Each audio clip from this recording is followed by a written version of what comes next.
ഈ ഒരു പ്രോഗ്രാം സത്യം പറഞ്ഞാൽ നമ്മൾ ഇങ്ങനൊരു സംഘം ഈ ഒരു വായൂർ പഞ്ചായത്തിൽ ഉണ്ടായിട്ട് ഇത്രയും കാലം നമ്മളിങ്ങനെ ഒരുമിച്ച് ഇരുന്നിട്ടുണ്ടോ എന്നുള്ളത് അത്ഭുതകരമായി നമ്മൾ ചിന്തിക്കേണ്ട ഒരു കാര്യമാണ്. സോ ഇതൊരു അവസരമാണോ എന്ന് ചോദിച്ചാൽ ഇതൊരു അവസരം മാത്രമല്ല, ഇതൊരു തുടക്കമാണ്. നമ്മൾ ഇതുവരെ ഇതുപോലെ ഒരുമിച്ച് ഇരുന്നിട്ടില്ല, നമ്മൾ ആരും ഇരുന്നിട്ടില്ല, നമ്മൾ പരസ്പരം അറിയ പോലുമില്ല. അപ്പോൾ ഇതൊരു നല്ലൊരു മുന്നേറ്റത്തിൻ്റെ തുടക്കമായി നമ്മൾ എടുക്കാൻ വേണ്ടി ശ്രമിക്കണം എന്നാണ് എനിക്ക് ആദ്യമായിട്ട് പറയാനുള്ളത്.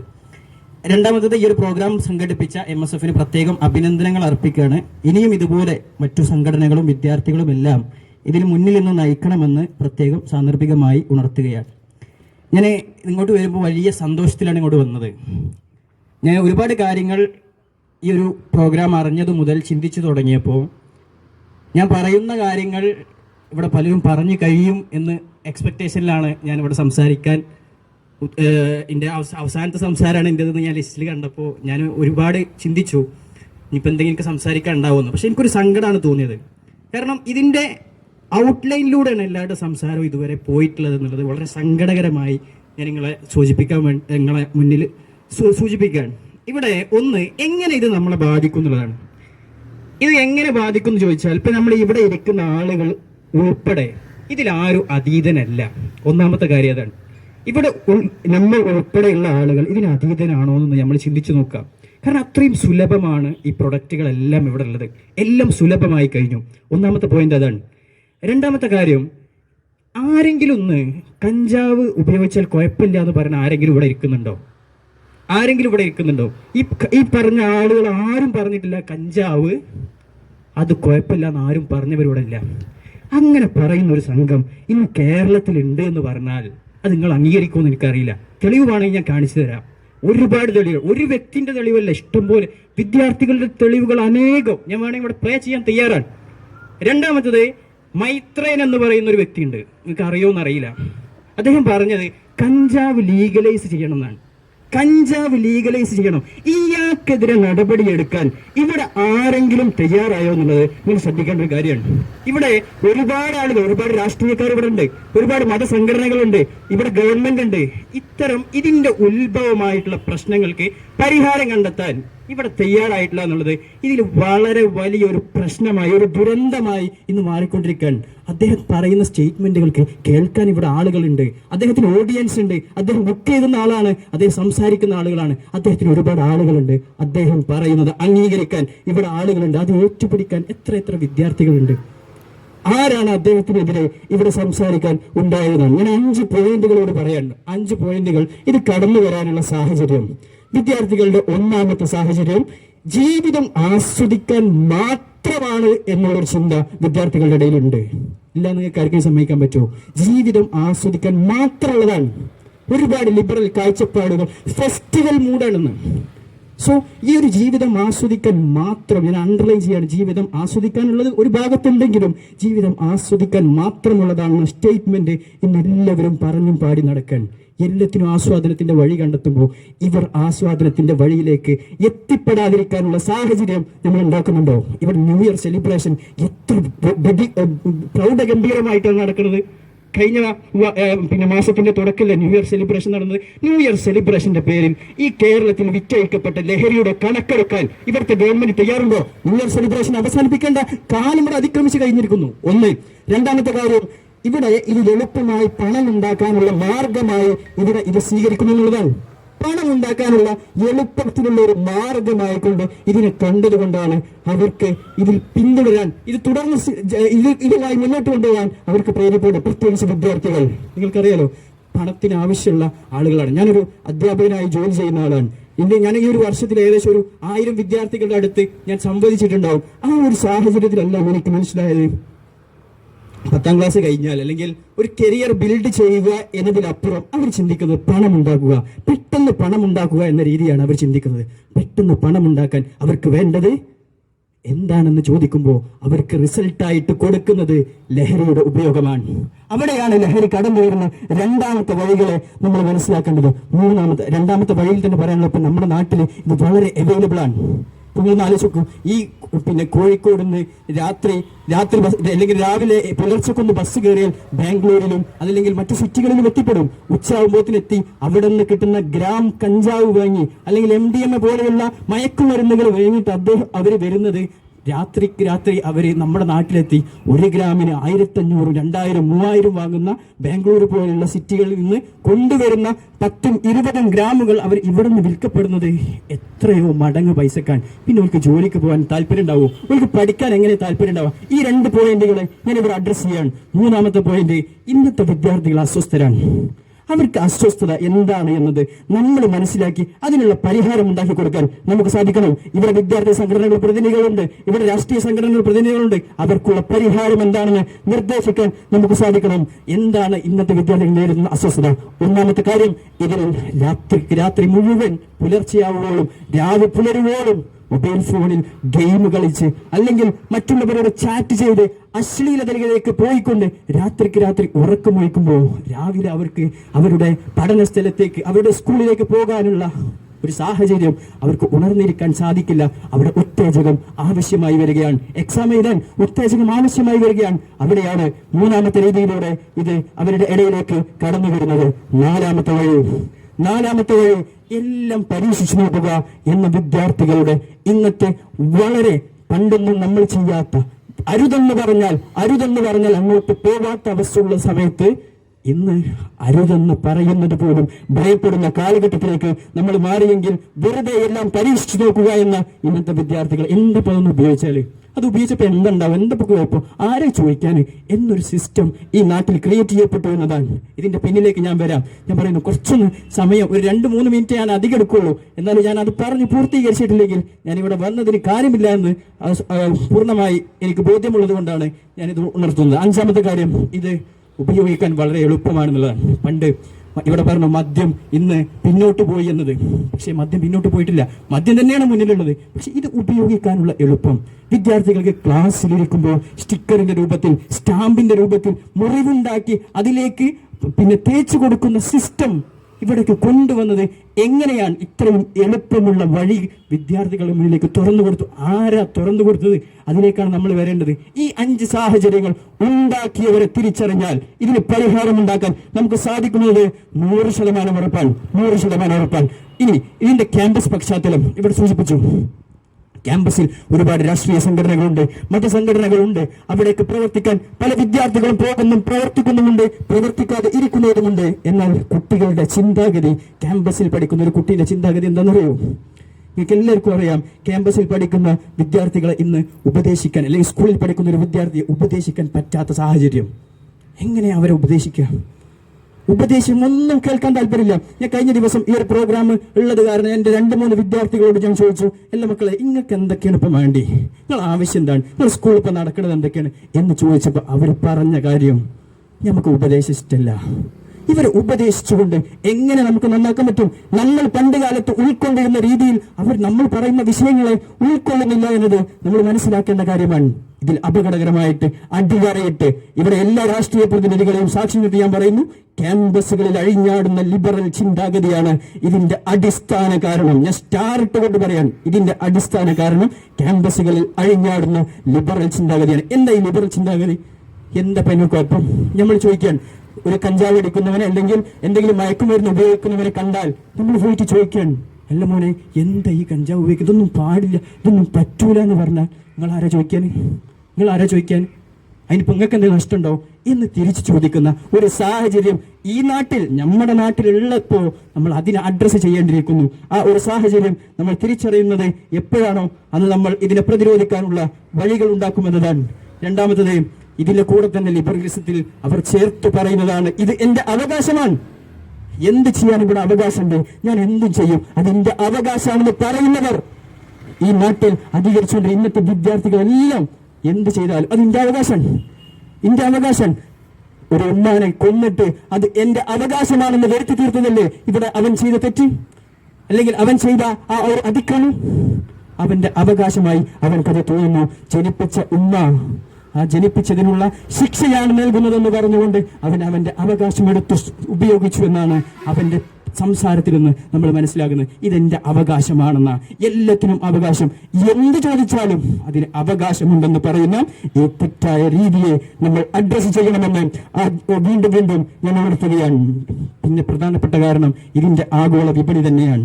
സിംബാബ്വേയിൽ നിന്ന് അല്ലെങ്കിൽ നൈജീരിയയിൽ നിന്ന് ഡൽഹി എയർപോർട്ടിലേക്കും കൊച്ചിൻ ഇന്റർനാഷണൽ എയർപോർട്ടിലേക്കും ബാംഗ്ലൂരിലെ എയർപോർട്ടിലേക്കും ഇത് അന്തർദേശീയ തലത്തിൽ നിന്നും എത്തിപ്പെടുന്നുണ്ടെങ്കിൽ ഇത് തടയാൻ നമുക്ക് ഈ നാട്ടിലെ സാധാരണക്കാർക്ക് കഴിയില്ല. ഇത് തടയാൻ പറ്റുന്നവർക്ക് തടയാം. എന്തുകൊണ്ട് ഇവർ തടയുന്നില്ല എന്നത് നമ്മൾ എന്ന് തിരിച്ചറിയുന്നോ, അല്ലെങ്കിൽ എന്തുകൊണ്ടാണ് ഇവർ തടയാത്തത്, ഇവർ ആരെയാണ് ഭയക്കുന്നത്, ഈ ഭയപ്പാടിനെ പുറത്തു കൊണ്ടുവന്ന് ഇതിന് പിന്നിലുള്ളവർ ആരാണോ അവർക്ക് വേണ്ടത് ചെയ്ത് അവരെ ശിക്ഷയുടെ അല്ലെങ്കിൽ കോടതിയുടെ നെറുകയിലേക്ക് കൊണ്ടുവരേണ്ടത് നമ്മുടെ ഓരോരുത്തരെയും ഉത്തരവാദിത്തമാണെന്ന് ഞാൻ ഉറച്ചു പ്രഖ്യാപിക്കുകയാണ്. ഇവിടെ കോവിഡിന്റെ സമയത്ത് ഒരുപാട് പേർക്ക് ഉപജീവനം മുട്ടിയിട്ടുണ്ട്. ഒരുപാട് പേര് അവരുടെ പ്രശ്നങ്ങളിൽ അല്ലെങ്കിൽ അവരുടെ പണം നഷ്ടപ്പെട്ടിട്ടുണ്ട്. പണമില്ലാതെ വളരെ ബുദ്ധിമുട്ട് ജീവിക്കുന്നവരുണ്ട്. ഇവർക്കിടയിൽ പലരും ചിന്തിച്ചു പോയി, ഒന്ന് പണം ഉണ്ടാക്കണം, ഒന്ന് പെട്ടെന്ന് വളരണം. ആ കാരണം കൊണ്ട് നമ്മുടെ നാട്ടിലെ കടകളിൽ ഇന്ന് കാരാടങ്ങാടിയിൽ, അയിഞ്ഞിലമങ്ങാടിയിൽ അല്ലെങ്കിൽ ഏതങ്ങാടിയിലാണ് സിഗരറ്റ് ഇല്ലാത്തത്? സിഗരറ്റിൽ നിന്ന് തുടങ്ങുന്ന മറ്റു ഉൽപ്പന്നങ്ങളിൽ നിന്ന് തുടങ്ങുന്ന ലഹരി തന്നെയാണ് ഇതിലേക്ക് എത്തിപ്പെടുന്നതെന്ന് നമ്മൾ മനസ്സിലാക്കണം. മൂന്നാമത്തെ ഇതിലെ ഏറ്റവും പ്രധാനമായി നമുക്ക് പറയാനുള്ള മറ്റൊന്ന് അനുകരണശീലം വർദ്ധിക്കുന്നു എന്നതാണ്. ഇതൊന്നും ആരും ഇവിടെ പറയാത്തതിൽ വളരെ സങ്കടമായിക്കുണ്ട്. അനുകരണശീലം ഇന്നത്തെ വിദ്യാർത്ഥികൾക്ക് വളരെയധികം കൂടിയിട്ടുണ്ട്. അനുകരണശീലത്തിൽ പ്രധാനപ്പെട്ടത് ഇന്ന് വിദ്യാർത്ഥികൾ അനുകരിക്കുന്നത് എന്താണ്? നിങ്ങൾക്കറിയാം, ഏറ്റവും അവസാനം ഇന്ന് ട്രെൻഡിങ് ആയിട്ടുള്ള അല്ലെങ്കിൽ ഇക്കാലത്ത് ഏറ്റവും കൂടുതൽ ആളുകൾ കണ്ടിട്ടുള്ള, വളരെ റീച്ച് കിട്ടിയിട്ടില്ല, വളരെ പണം ഉണ്ടാക്കിയിട്ടുള്ള ഒരു ഫിലിമാണ് മാർക്കോ. നിങ്ങൾ കേട്ടിട്ടുണ്ടാവും. എന്നോട് കഴിഞ്ഞ ദിവസം ഞാൻ വിദ്യാർത്ഥിയെ ഇരുത്തി ചോദിച്ചപ്പോൾ അവൻ പറഞ്ഞത്, മാർക്കോയിൽ ശരീരത്തിന്റെ ഭാഗങ്ങൾ അറക്കുമ്പോൾ ചുണ്ടിൽ സിഗരറ്റാണ്. പിന്നെ എങ്ങനെയാണ് ഒരു വിദ്യാർത്ഥി സിഗരറ്റ് ഇല്ലാതെ ഈ നാട്ടിൽ ഒരു വിദ്യാർത്ഥിക്ക് സിഗരറ്റ് ഇല്ലാതെ മാസ് സീനുകൾ ഉണ്ടാക്കാൻ കഴിയുക? ഫിലിമിലൂടെ, സിനിമയിലൂടെ മാസ് സീൻ ഉണ്ടാക്കാൻ, അല്ലെങ്കിൽ ഞാനെന്തോ ഹീറോയാണെന്ന് വരുത്തി തീർക്കാൻ ചുണ്ടിൽ സിഗരറ്റും മറ്റു വസ്തുക്കളും ഉപയോഗിക്കുന്നുണ്ടെങ്കിൽ അതിന്റെ ഡേഞ്ചറസ് ആയിട്ടുള്ള അവസ്ഥ നമ്മുടെ മക്കളുടെ ഹൃദയങ്ങളിലേക്ക്, തലച്ചോറിലേക്ക് ഇരച്ചു കയറുമ്പോൾ ഇത്തരത്തിലുള്ള പ്രശ്നങ്ങൾ ഈ നാട്ടിലുണ്ടാകുന്നത് നമ്മൾ തിരിച്ചറിയണം. മറ്റൊന്ന്, ലഹരി ബോധവൽക്കരണ പരിപാടികളിൽ പോലും ഉദാഹരണമായിക്കൊണ്ട്, എക്സാമ്പിൾ ആയിക്കൊണ്ട് ലഹരിയെ നമ്മൾ പരിചയപ്പെടുത്തുമ്പോൾ അതിൽ പോലും ഇപ്പോൾ മെത്ത് എന്ന് പറയുന്ന ഒരു ലഹരി വസ്തുണ്ട്. ഈ മെത്ത് എന്നുള്ള വസ്തു പരിചയപ്പെടുത്തുന്നത് ഏതോ ഒരു ഫിലിമിൽ സൂര്യ എന്ന് പറഞ്ഞിട്ടുള്ള ഒരു നടൻ ചുണ്ടിന്റെ അടിയിൽ വെച്ച നീല സാധനം, അതാണ് മെത്ത് എന്ന് പറഞ്ഞ് പരിചയപ്പെടുത്തുന്ന ഒരു അവസ്ഥയിലേക്ക് പോലും മാറിയിട്ടുണ്ടെങ്കിൽ സിനിമ പോലെയുള്ള വ്ലോഗർമാർ പോലെയുള്ളവർ ഈ സമൂഹത്തോട് ചെയ്യുന്ന അപരാധമാണിതെന്ന് തിരിച്ചറിയാൻ നമുക്ക് സാധിക്കണം. അവസാനത്തെ ഞാൻ അവസാനിപ്പിക്കുകയാണ്. ഒരു കുട്ടിയെ ലഹരിയിലേക്കും അല്ലെങ്കിൽ സിഗരറ്റിലേക്കും എത്തുന്നത് എങ്ങനെയാണ് എന്ന ഒരു ഡീറ്റെയിലിംഗിലേക്കാണ് ഞാൻ ഇവിടെ ഉദ്ദേശിച്ചത്. ആ ചർച്ചയിൽ നമ്മളെല്ലാവരും ഇനിയും തുടർന്നുണ്ടാവണമെന്ന് അഭ്യർത്ഥിക്കുകയാണ്. മാത്രവുമല്ല, ഇവിടെ ഞാൻ കഴിഞ്ഞ ദിവസം ഞാൻ പറഞ്ഞല്ലോ, വിദ്യാർത്ഥികളുമായി ഇരുന്ന് സംസാരിച്ചപ്പോൾ അവർ പറഞ്ഞ പ്രധാനപ്പെട്ട ഒരു കാരണം, ആൺകുട്ടികൾ മാത്രമല്ല പെൺകുട്ടികളും ലഹരിയിലെത്തിയിട്ടുണ്ട്. ഇവിടെ വിദ്യാർത്ഥി സംഘടനകളിൽ നിന്ന് ആൺകുട്ടികളുടെ പ്രതിനിധികളാണ് ഇവിടെ വന്നിട്ടുള്ളത്. മറ്റൊരു വലിയൊരു തലം അവിടെ കിടക്കുന്നുണ്ട്. ഉത്തരവാദിത്തങ്ങളേറെയാണ്. ആ ഉത്തരവാദിത്തങ്ങളിലേക്ക് നമ്മൾ എന്ന് പോകുന്നോ ഈ നാട് നന്നാവും, അന്ന് ഈ നാടിൽ രക്ഷയുണ്ടാകും. വിദ്യാർത്ഥിനികളുടെ ഇടയിലേക്കും നമ്മൾ ഇവിടെ എത്തേണ്ടതുണ്ട് എന്നത് നമ്മൾ മനസ്സിലാക്കേണ്ടതാണ്. ഉപയോഗിക്കുന്ന ഫ്രണ്ട്സിനെ തിരുത്തി കൊടുക്കാൻ പേടിയാണെന്ന് വിദ്യാർത്ഥികൾ പറയാണ്. നോക്കി, നമ്മുടെ തൊട്ടടുത്തുള്ള സ്കൂളുകളിൽ ആരൊക്കെയാണ് ലഹരി ഉപയോഗിക്കുന്നതെന്ന് ആ സ്കൂളിലെ ലഹരി ഉപയോഗിക്കാത്ത വിദ്യാർത്ഥികൾക്ക് പോലും അറിയാം. പക്ഷേ ഒറ്റിക്കൊടുക്കാൻ അവർ പോലും തയ്യാറല്ല. ഭയമുണ്ട് അവർക്കാരെയോ. ഇവരുടെ പിന്നിൽ ഒരുപാട് ആളുകളുണ്ടെന്ന് കുട്ടികൾ വന്ന് പറയുന്നു. ഇവരെ ഒന്ന് പറഞ്ഞു കൊടുത്താൽ നമ്മുടെ ജീവിതം കോഞ്ഞാട്ടയായി പോകുമെന്ന് പറയുന്ന വിദ്യാർത്ഥികൾ നമുക്ക് മുന്നിലുള്ള സങ്കടമാണ്. ആ വിദ്യാർത്ഥികൾക്കും സങ്കടമുണ്ട്. ഇതിനിടയിൽപ്പെട്ട് ജീവിക്കാൻ പെടാപ്പാടുപെടുന്ന വിദ്യാർത്ഥികൾക്ക് നമ്മൾ വേണ്ട പരിഗണന കൊടുത്തിട്ടില്ലെങ്കിൽ അവരും ഇതിലേക്ക് എത്തിപ്പെടുമെന്നുള്ള യാഥാർത്ഥ്യം നമ്മൾ മനസ്സിലാക്കണം. മാത്രവുമല്ല, ഇവിടെ സിനിമയിൽ നിന്ന് പ്രചോദനം ലഭിക്കുന്നു എന്ന് പറഞ്ഞു. നേരത്തെ ഇവിടെ സൂചിപ്പിച്ചു, വെയ്പ്പ് പോലെയുള്ള സാധനങ്ങൾ ഇന്ന് വളരെ വ്യാപകമാണ്. ഈ സാധനങ്ങളൊന്നും ഇന്നും ആർക്കും അറിയില്ല. ഞാനിത് ചോദിച്ചപ്പോൾ അവർ പറഞ്ഞത് എല്ലാവരും ഉപയോഗിക്കണ്ടേ, ഇത് ഉപയോഗിക്കാത്തവരുടെ എണ്ണം കുറവാണ്, ഇതൊന്നും കുഴപ്പമില്ല, ഇതൊന്നും ഉപയോഗിച്ചുകൊണ്ടൊരു പ്രശ്നമില്ല, ഇതൊക്കെ എല്ലാവരും ഉപയോഗിക്കുന്നതാണെന്നാണ് ഈ നാട്ടിൽ പറഞ്ഞ് ഉണ്ടാക്കിയിട്ടുള്ളത്. ഇതിന് പിന്നിൽ ആരാണെന്നുള്ളത് പുറത്തു കൊണ്ടുവരണമെന്നാണ് എനിക്ക് നിങ്ങളോട് അഭ്യർത്ഥിക്കാനുള്ളത്. പിന്നെ ഇവിടെ പറയാനുള്ള മറ്റ് പ്രധാനപ്പെട്ട ഒരു കാര്യം, സ്കൂളുകളിൽ ലഹരി പിടികൂടുമ്പോൾ സ്കൂളിൽ നിന്നത് പുറത്തേക്ക് ചില വാർത്തകൾ പുറത്തു വരുമ്പോൾ സ്കൂളുകാർ പോലും ഭയപ്പെടുകയാണ്. അവർ ഭയപ്പെടുന്നത് ലഹരിയല്ല ഭയപ്പെടുന്നത്, അവരുടെ സ്കൂള് മോശമായി പോകും മറ്റുള്ളവരുടെ മുന്നിൽ. എൻ്റെ സ്കൂളിൻ്റെ ഒരു മാനേജ്മെന്റ് വിചാരിക്കുകയാണ്, ചിന്തിക്കുകയാണ്, നമ്മുടെ സ്കൂളിൽ ലഹരി വ്യാപനമുണ്ടെന്ന് പറഞ്ഞാൽ പിന്നെ അങ്ങോട്ട് ആരും വരൂല, പിന്നെ എങ്ങനെ സ്കൂളുകൾ ഇതിനെ പുറത്തേക്ക് കൊണ്ടുവരുമെന്ന യാഥാർത്ഥ്യ ബോധം നമ്മൾ മനസ്സിലാകണം. ഇവിടെ ഞാൻ അവസാനിപ്പിക്കുകയാണ്. നിർത്തണമെന്ന ആഗ്രഹമുള്ള എല്ലാവരും, ഇതിൽ നിർത്തണമെന്ന ആഗ്രഹമുള്ള, ഈ ലഹരിയിൽ നിന്ന് ഇത് അവസാനിപ്പിക്കണമെന്ന ആഗ്രഹമുള്ള ഒരുപാട് പേരുണ്ട്. അവരെ ഇതിൽ നിന്നും മാറ്റാനുള്ള ഉത്തരവാദിത്വം എനിക്കും നിങ്ങൾക്കുമുണ്ട്. അവർക്ക് മാറ്റാൻ, അതിൽ നിന്നും ഒഴിഞ്ഞു മാറാനുള്ള അവരുടെ പ്രധാന പ്രശ്നം അവർ ഒറ്റപ്പെട്ടു പോകുമോ എന്നതാണ്. ലഹരി ഉപയോഗിക്കുക എന്നുള്ളത് നോർമലായി കഴിഞ്ഞു. ലഹരി ഉപയോഗിക്കാത്തവരൊക്കെ മണ്ടന്മാർ, ഓനത വലിക്കുന്നു, ഓനത മറ്റത് വെക്കുന്നുണ്ട് എന്ന് ക്ലാസ്സിൽ എല്ലാവർക്കും അറിയാം. അങ്ങനെ ചെയ്യണവരൊക്കെ ഹീറോകളാണ്. പിന്നെ എങ്ങനെ ഇത് ചെയ്യാതിരിക്കുക? ഈ ഹീറോയിസം എങ്ങനെ ഇവിടെ വന്നു എന്ന വഴികളാണ് ഞാൻ നേരത്തെ വിശദീകരിച്ചത്. അതുകൊണ്ടാണ് ഇതിൽ കുറച്ച് ക്ലാരിറ്റി എനിക്ക് വരുത്തേണ്ടി വന്നത്. സ്വാഭാവികമായും ഇത് നമ്മുടെ സ്വന്തം വീട്ടിലേക്ക് വരുമ്പോൾ ഇത് നമ്മളെ പ്രശ്നമായിട്ട് നമുക്ക് പലപ്പോഴും ബോധ്യമാവുള്ളൂ. അതുകൊണ്ട് തന്നെ ഇതൊരു നാടിന്റെ മാത്രം പ്രശ്നമല്ല എന്ന് ഞാനിവിടെ അടിയുറച്ച് പറയുന്നു. നമ്മുടെ ഓരോരുത്തരുടെയും പ്രശ്നമാണ്. ഭാവിയെ തിരിച്ചു പിടിക്കാൻ നമുക്ക് സാധിക്കണം. നമ്മുടെ ഇന്നത്തെ തലമുറയെ രക്ഷിക്കണം. അതോടൊപ്പം ഇനി വളർന്നു വരുന്ന വലിയൊരു വിഭാഗമുണ്ട്. നമ്മുടെ ജനറേഷൻ കഴിഞ്ഞു, പുതിയൊരു ജനറേഷൻ ജെൻസി എന്ന പേരിലാണ് അവർ അറിയപ്പെടുന്നത്. ആ ജനറേഷന് ശേഷം അടുത്തൊരു ജനറേഷൻ വരാൻ പോവാൻ. അവരുടെ അവസ്ഥയെങ്കിലും പരിഗണിച്ച് അവർക്ക് വേണ്ടത് ചെയ്തു കൊടുക്കാൻ നമ്മൾ തയ്യാറായാൽ മാത്രമേ നമുക്ക് ഇതിൽ നിന്ന് രക്ഷയുള്ളൂ എന്ന് ഞാൻ ആവർത്തിച്ച് പറയുകയാണ്. ഇനി ഇതിന്റെ പരിഹാരത്തിലേക്ക് കടക്കാതെ പോകുന്നത് ശരിയല്ല. പരിഹാരം ഒന്ന് ധാർമ്മിക ബോധം നൽകുക എന്ന് തന്നെയാണ്. ഇവിടെ മതസംഘടനകളുണ്ട്, മതം ഒരു പരിഹാരമാണ്. ഒരു മതവും ഇവിടെ മദ്യപിക്കണമെന്നോ ലഹരിക്ക് അടിമപ്പെടണമെന്നോ പറയുന്നില്ല. പൂർണ്ണമായും അത് ഒഴിവാക്കാനാണ് എല്ലാ മതങ്ങളും നിർദ്ദേശിക്കുന്നത് എന്നത് നമുക്കറിയുന്ന കാര്യമാണല്ലോ. രണ്ടാമത്തെ കാര്യം, ശിക്ഷയില്ല എന്നുള്ളതാണ്. നേരത്തെ ഇവിടെ സൂചിപ്പിച്ചു. എന്ത് ശിക്ഷയാണ്? ഇവിടെ ഇതുവരെ ലഹരി ഉപയോഗിക്കുന്ന എത്ര കുട്ടികൾ സ്കൂളിൽ നിന്ന് പിടികൂടിയിട്ടുണ്ട്, എത്ര ഗ്യാങ്ങുകളെ പിടികൂടിയിട്ടുണ്ട്. അവരാരും ജയിലിലില്ല. അവർക്ക് പുറത്താൽ, അവർ ജയിലിലെത്തിയാൽ അവരെ പുറത്തേക്ക് ഇറക്കാൻ സംഘങ്ങളുണ്ടെങ്കിൽ അവർക്ക് ശിക്ഷ നടപ്പിലാക്കാൻ ഇവിടെ ആരുമില്ല. അതുകൊണ്ടാണ് ഇവിടെ എല്ലാവരും ഉപയോഗിക്കുന്നത്. ഇത് ഉപയോഗിച്ചുകൊണ്ടൊന്നും ഒന്നും സംഭവിക്കാൻ പോകുന്നില്ല എന്നുള്ള ബോധ്യം അവർക്കുണ്ട് എന്നത് നമ്മൾ മനസ്സിലാക്കണം. മാത്രമല്ല, ഉപയോഗിക്കാത്തവർക്ക് നമ്മൾ ധൈര്യം കൊടുത്തേ പറ്റൂ. ഉപയോഗിക്കാത്തവർക്ക് പിടിച്ചു നിൽക്കാനുള്ള ധൈര്യം നമ്മൾ കൊടുക്കണം. പണ്ടത്തെ സമൂഹത്തിൽ ഇത് ഉപയോഗിക്കുക എന്നത് വലിയ ടാസ്ക് ആയിരുന്നു. ഒരു മദ്യപിക്കുക എന്ന് പറയുമ്പോൾ എല്ലാവരും കാണും, എല്ലാവരും അറിയും. പക്ഷെ ഇതാരും അറിയാൻ പോണില്ല. അതുകൊണ്ട് എല്ലാവർക്കും ഇതിലെത്താനുള്ള സാഹചര്യം ഈ നാട്ടിലുണ്ട്. ആ സാഹചര്യങ്ങളെല്ലാം നമ്മൾ ഒഴിവാക്കണം. നമ്മുടെ നിയമസഭയിൽ 2 പ്രാവശ്യമാണ് ഇപ്പോൾ കഴിഞ്ഞ ദിവസവും, അതിനു മുന്നേ 2022 എനിക്ക് ഓർമ്മ, 2022 ഒക്ടോബറിലെങ്ങാനും PC വിഷ്ണുനാഥ് അവതരിപ്പിച്ച അടിയന്തര പ്രമേയത്തിൽ സഭ നിർത്തിവെച്ച് ചർച്ച ചെയ്ത വിഷയം കഴിഞ്ഞ ദിവസവും സഭ നിർത്തിവെച്ച് ചർച്ച ചെയ്തു. ഇവിടെ രാഷ്ട്രീയക്കാര്, പ്രതിപക്ഷമുണ്ട്, ഭരണപക്ഷമുണ്ട്. ഇവർ സഭ നിർത്തി ചർച്ച ചെയ്ത് 2022 മുതൽ 2025 എന്താണ് ഇവിടുത്തെ ലഹരിയുടെ എണ്ണത്തിന്റെ കുറവ് കൂടുതലെന്ന കണക്കുകൾ വെക്കാൻ ഇവിടെ തയ്യാറാവണം. അതുകൊണ്ട് കേവലം ചർച്ചകൾ കൊണ്ട്, കേവലം മാത്രമുള്ള ബോധവൽക്കരണങ്ങൾ കൊണ്ട് ഇതിനൊരു പരിഹാരം ഉണ്ടാവുകയില്ല എന്ന് ഞാൻ ആവർത്തിച്ച് പറയുകയാണ്. ഇതിന്റെ അടിവേര് മാന്തിയാൽ മാത്രമേ ഇതിനൊരു പരിഹാരം ഉണ്ടാവുള്ളൂ. ആ അടിവേര് മാന്താൻ പൂർണ്ണമായ പിന്തുണ നിങ്ങളുടെ ഭാഗത്തു നിന്ന് ഉണ്ടാകുമെന്ന് ആവർത്തിച്ച് പറയാൻ ഞാൻ ആഗ്രഹിക്കുന്നു. മാത്രമല്ല, ഇനി ഇവിടെയുള്ള വലിയൊരു സംഘമാണ് മാധ്യമങ്ങളും രാഷ്ട്രീയ പ്രസ്ഥാനങ്ങളും അതേപോലെ ഗവൺമെന്റും. ഇവരെല്ലാം പ്രൈമറി അജണ്ടയായി ലഹരി എടുത്താൽ 2025 ലോക്കൽ ബോഡി ഇലക്ഷൻ വരില്ലേ? 2025 ലോക്കൽ ബോഡി ഇലക്ഷന് എല്ലാ പാർട്ടിയും തീരുമാനിക്കട്ടെ, ഒന്നാമത്തെ അജണ്ട ലഹരിക്കെതിരെയെന്ന്. പറ്റുമോ ഇവിടേക്ക്? ഒന്നാമത്തെ അജണ്ട ലഹരിക്കെതിരെയെന്ന് തീരുമാനിക്കാൻ ഒന്നാമത്തത് പ്രൈം, അത് തീരുമാനിക്കാൻ തയ്യാറാവണം. ഇവിടെ ലഹരിക്ക് ഒന്നാമത്തെ പരിഗണന നൽകണം. ആര്? മാധ്യമങ്ങൾ. ഇവരെല്ലാം ലഹരിയുടെ വേട്ടക്കെതിരെ ഒന്നാമത്തെ പരിഗണന നൽകിയാൽ, പ്രൈം നൽകിയാൽ അത് ഈ നാട് ചർച്ച ചെയ്യും. ഇവിടുത്തെ തെരുവുകൾ ചർച്ച ചെയ്യും, ഇവിടുത്തെ ഓരോ വീടുകളും ചർച്ച ചെയ്യും, ഇവിടുത്തെ ഉമ്മമാർ ചർച്ച ചെയ്യും, ഇവിടുത്തെ രക്ഷിതാക്കൾ ചർച്ച ചെയ്യും, ഇവിടുത്തെ അധ്യാപകർ ചർച്ച ചെയ്യും. ഇതിന്റെ പരിഹാരത്തിലേക്ക് നമുക്ക് എത്തിക്കയറാൻ വേണ്ടി സാധിക്കുമെന്നാണ് നമുക്ക് ഇതിനെക്കുറിച്ച് പറയുവാൻ വേണ്ടി ഉള്ളത്.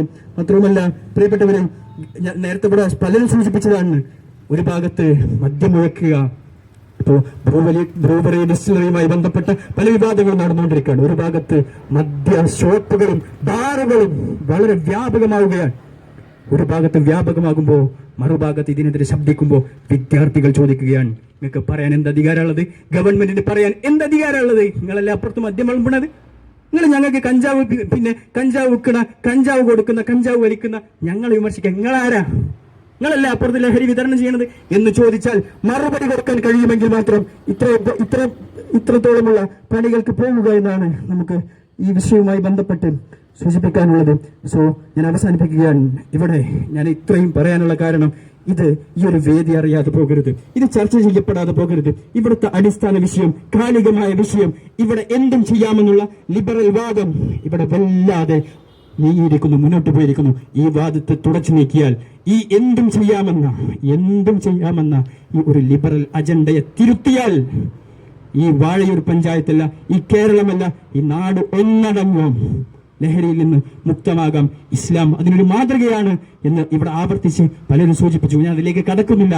എന്നാലും ഞാൻ പറയുകയാണ്, അടിസ്ഥാനപരമായി മതം ഒരു പരിഹാരമാണ്. ഞാൻ നിങ്ങൾക്ക് ആ ഓഡിയോ കേൾപ്പിച്ചു തരാം. അതിനിത് അവസാനിക്കുന്നത് ശരിയല്ല എന്ന് ഞാൻ ആഗ്രഹിക്കുന്നു. ഒന്നാമത്തത് ഞാൻ കേൾപ്പിക്കുന്നത് ഒരു വിദ്യാർത്ഥി പറയുന്നതാണ്. കേരളത്തിലാക്കണം, പിള്ളേരൊക്കെ അടിച്ചു വളരട്ടെ, ഞാൻ നല്ല ഇടയിരിക്കട്ടെ. അല്ല, എല്ലാവർക്കും താല്പര്യം അതാണല്ലോ, വേണ്ടാന്നുള്ള ആൾക്കാരെ കൂടുതലും കൂടുതൽ വേണമെന്നുള്ള ആൾക്കാരാണല്ലോ. ലീഗിലാക്കിയോളൂ, എഡിറ്റ് ആവാൻ പാടില്ല. എപ്പോഴെങ്കിലും ഫ്രണ്ട്സ് ആയിട്ട് ഗെറ്റ് ടുഗദർ വല്ലതും ചെയ്യുമ്പോൾ അങ്ങനെ ചെയ്യാം. അതിനെ ഒരു ലീഗിലാക്കണം, ഒരു ലിമിറ്റില്. കുട്ടികൾ പറഞ്ഞതാണ് കഞ്ചാവ് ലീഗലാക്കണം. നീ വേറെ കേട്ടോ, സ്ട്രോങ് ആക്കണമെന്ന് തോന്നിയിട്ടുള്ള ഒരു നിയമം. നിയമോ അത് ഞാൻ ഇപ്പൊ പറഞ്ഞ് ശരിയാവോന്ന് എനിക്ക് അറിഞ്ഞൂടാ. കഞ്ചാവ് ലീഗലാക്കണം, കഞ്ചാവ് ലീഗലാക്കണം, വേറൊന്നും ഞാൻ പറയണില്ല. കഞ്ചാവ് ലീഗലാക്കണം, അതന്നെ. Smoke weed fly high. കഞ്ചാവ് ലീഗലാണെങ്കിൽ നമുക്ക് അത് വിറ്റ് നമുക്ക് എന്തോരം കാശുണ്ടാക്കാം. കഞ്ചാവ് വിറ്റിട്ട് നമുക്ക് നല്ല കാശുണ്ടാക്കാം. അതാണ് ഞാൻ പറഞ്ഞ വ്യക്തി മൈത്രേയൻ. കേട്ടോളി. കഞ്ചാവത്തിൽ ലീഗലൈസ് ചെയ്യേണ്ടതാണ്. എന്ത് കുഴപ്പമാണ്? വെറുതെ നമ്മൾ നോക്കി അതിന്റെ മുകളിലൊക്കെ ഉണ്ടാക്കിയിട്ടുള്ള ഭീകരമായ ചർച്ചകളും എല്ലാം ഇന്ന് അമേരിക്ക പോലുള്ള രാജ്യങ്ങളിൽ അവന്മാരാണ് ഇത് ആരംഭിച്ചത്. നന്നായി ജീവിച്ചവർക്ക്, നന്നായി മനസ്സിലാക്കിയവർക്ക് മരണം വളരെ നന്നായി സ്വീകരിക്കാൻ പറ്റും. ആസ്വദിച്ച് സ്വീകരിക്കാൻ പറ്റുമോ? ആസ്വദിക്കാനാണ്. അതുകൊണ്ടാണ് മയക്കുമരുന്ന് നന്നായിട്ട് ഉപയോഗിച്ചിട്ടാണ് മരിക്കേണ്ടത്. രസകരമായി മരിക്കാൻ പറ്റും, അല്ലെ? വേദനിച്ച് മരിക്കണ്ട. ആരോഗ്യത്തിന് ഹാനികരമല്ലേ അത്? ലോകത്ത് ഹാനികരമായ കാര്യമാണല്ലോ മദ്യം. അത് സ്ഥിരം ഇവിടെ കൊടുത്തോണ്ടിരിക്കുകയല്ലേ. അപ്പൊ അത് കൊടുക്കുമ്പോൾ മാത്രം ന്യായം. അതേ എന്നാൽ മയക്കുമരുന്നുകളിൽ 4ാമത്തെ സ്ഥാനത്താണ് മദ്യമുള്ളത്. കഞ്ചാവ് വലിച്ചിട്ട് ആരെയും കൊന്നിട്ടില്ല. ഞാൻ പറയുന്നത് തെളിവാണല്ലോ, അതുകൊണ്ട് കൂടി കാണിച്ചതാണ്. ഇതൊക്കെ ഇന്ന് നാട്ടിൽ നോർമലൈസ് ആയിപ്പെട്ടു. നമ്മളിപ്പോൾ ഇതിൻ്റെ പുറമോടിയിലൂടെ പോയിട്ട് കാര്യമില്ല. പരിഹാരങ്ങളിലേക്ക് കയറി അടുക്കാൻ നമുക്ക് ഇനിയും സാധിച്ചിട്ടില്ലെങ്കിൽ വലിയ പ്രശ്നത്തിലേക്ക് നമ്മുടെ നാടും നമ്മുടെ സമൂഹവും നമ്മുടെ വീട്ടിലടക്കം ഭാവി വരുന്ന തലമുറയെക്കുറിച്ച് നിങ്ങളൊന്ന് ആലോചിച്ച് നോക്കി. അതിനൊരു പരിഹാരം നമുക്ക് നേടാൻ നമ്മളെല്ലാവരും ഒരുമിച്ചിരുന്ന് പോരാടണമെന്ന് ആവർത്തിച്ച് പറഞ്ഞുകൊണ്ട് ഈ ഒരു പ്രോഗ്രാമിന് എല്ലാവിധ പിന്തുണയും ഇനി അങ്ങോട്ടും ഉണ്ടായിരിക്കുമെന്ന് ഇസ്തത്തിന്റെ പേരിൽ പ്രഖ്യാപിച്ചുകൊണ്ട് ഞാൻ എൻ്റെ വചനങ്ങൾ അവസാനിപ്പിക്കുന്നു. വാഹിദ് അൽഹംദുലില്ലാഹി റബ്ബിൽ ആലമീൻ. അസ്സലാമു അലൈക്കും വറഹ്മത്തുള്ളാഹി.